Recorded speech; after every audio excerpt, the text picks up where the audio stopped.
Welcome to Beza again.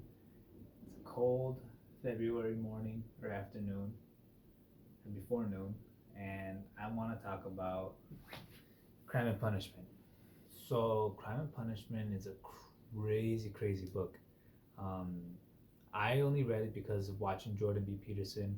His videos are always very they make me think, they make me think outside of what I originally think. And he talks about, Russian literature like there's no tomorrow.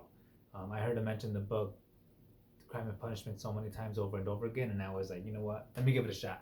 Let me try and read this big old book. It was like almost 500 pages long, but it was very worth it. So if you're not familiar with it, the thesis of it is that there's the main character Raskolnikov. Hope I'm saying his name right, but he is in the first act.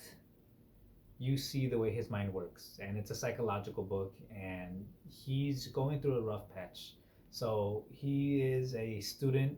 He's in Petersburg, and his he moved away from his family to be in college. So the mom writes him letters, and she sends him money every so often to help support him in his quest to become a an author, and finish school. So he's very poor. They describe his room. It's a small room with just a couch as a bed and a table, and you barely fit. And he has no luxury. It's really tight and cramped. And he starts, pawning off his things to this one old broker, and she's an old lady, and she has a very nasty personality. She's just rude to people, and she hoards all the money. She charges like crazy, and he receives a letter from his mom that says that she has pretty much run out of money to send him. It's hard for her to give him any more.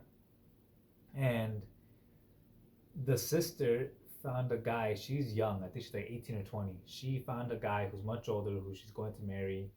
And the brother knows that she's marrying not for reasons of admiration and to out of actual love, but she's marrying that guy strictly to get money to be able to send it to Raskolnikov.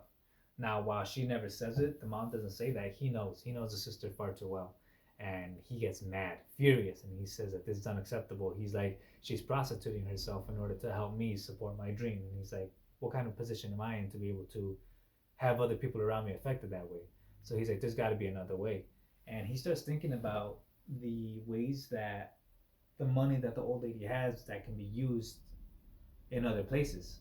So the thing about the book is that it really focuses in the first act on his image of what justice is, and it focused so intently on it, and he's going over these thoughts over and over again that you actually start to believe him. You actually are on his side. He starts talking about how that old lady, her personality isn't one that will be missed.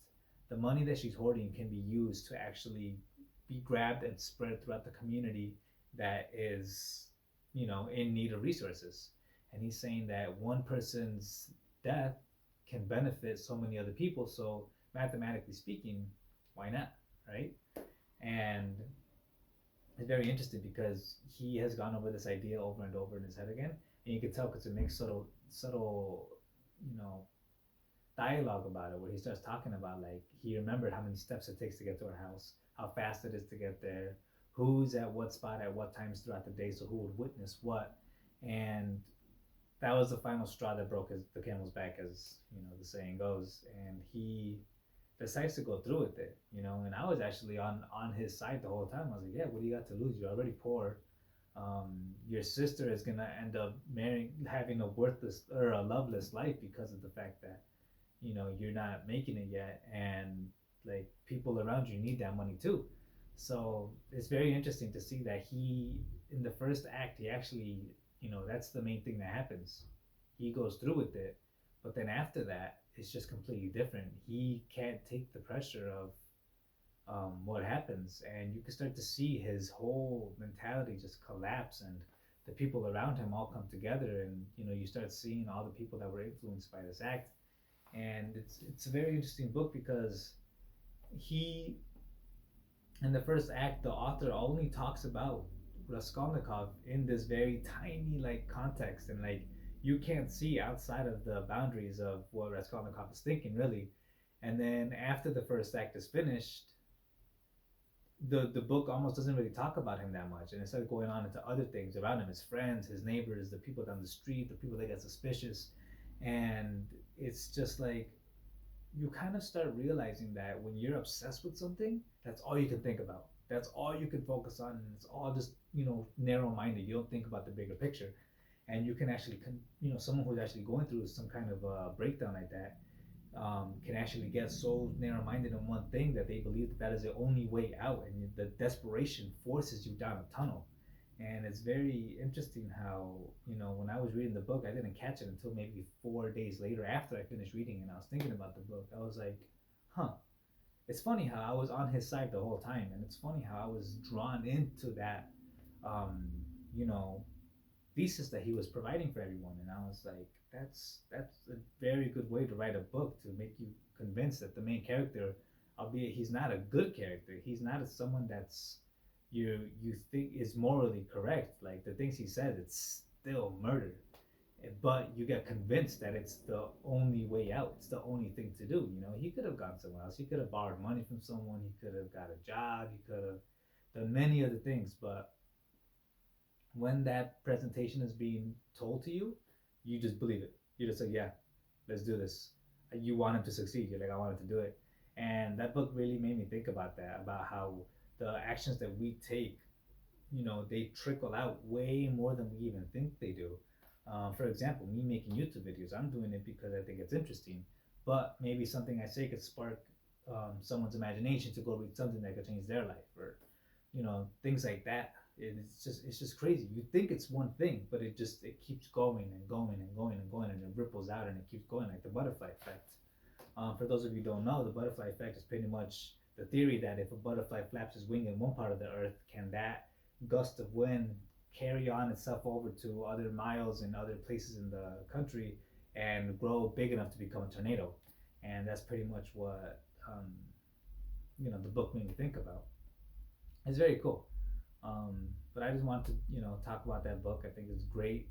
It's an old Russian text. The version I got is by Easton Press. They make really good books, but the translation wasn't the best. There was some, funky English in some of those, but it wasn't not doable. And I liked it. I liked it a lot. It was very cool. So let me know what you guys think. If you guys read the book, if you guys know about it, if you heard Jordan B. Peterson talk about it. It's very interesting to see the way the mind develops with stress, because that's ultimately the main thing in the book. Stress, how stress can change your whole point of view on the world, how stress can drive you to do certain things. And stress is a killer. Literally, stress kills people on a daily basis just by holding it, and stress kills people by pushing them to do things that literally kill people. um, so yeah, let me know what you guys think. If you haven't already, like and subscribe. I'm gonna be talking about more things coming up. I'm probably gonna be going deeper into certain books, um, and I'm gonna be doing reviews on other ones. Probably talk about the Iliad a little bit more later on, about Achilles and Patroclus, because they come up in Crime and Punishment, and I want to talk about why Achilles was in Crime and Punishment, or a symbol of Achilles was in Crime and Punishment. But anyway, let's go.